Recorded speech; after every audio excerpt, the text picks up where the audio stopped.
Can you compare the clips that we're all seeing today, this remarkable tornado-like spin, compared to the real McCoy that you witnessed last night?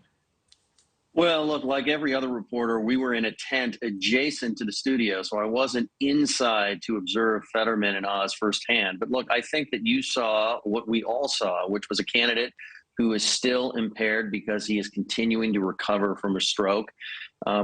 It seemed to me as though he understood the questions being asked as translated into the closed captioning system. He understood the criticism and the attacks coming from his opponent, Mehmet Oz, as being translated into the closed captioning system. But his ability to formulate lucid sentences was often lacking. And I think the question here is not so much will partisan voters on the right and the left have a different opinion of how they're going to vote November 8th or vote early, as thousands and thousands are doing here in Pennsylvania. But is this going to impact the votes of those wavering independent and swing voters?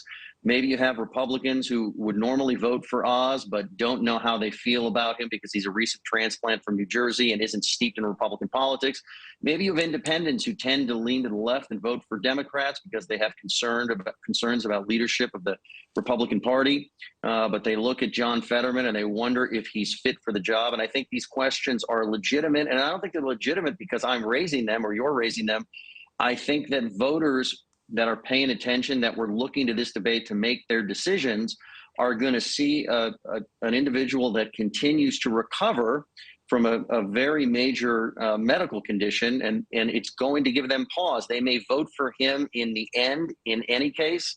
I was in Pennsylvania. I was in, Pittsburgh this evening with Mehmet Oz. He had Dave Matthews appearing for him and giving out a free concert. There were a few thousand supporters there. He seemed to be in a little bit better place where he's able to speak to the crowd and react to the crowd and not have to deal with a debate scenario. But I think that this is going to continue to be an issue in the final days of the campaign. So I touched on this in the intro to you, and I want to bring it back up because, look, it was obvious that John Fetterman had a lot of struggles. And right after the debate, his camp put out a comment about that and actually sort of put it back on us, the moderators. And I want to read a bit of that. It says, "We are thrilled with John Fetterman's performance. He did remarkably well tonight, especially when you consider that he's still recovering from a stroke and was working off delayed captions filled with errors." So my company responded to that because we were pretty meticulous about how we set that thing up and the practice that we gave the Fetterman camp. This is what Nextstar's response was. I'll read it for you. In part, both candidates were offered the opportunity for 2 full rehearsals with the same equipment used in tonight's debate. Mr. Fetterman chose to do only 1. The closed captioning process functioned as expected. So I'm curious if the blame game does more harm than good, especially in this sort of cacophony of spin.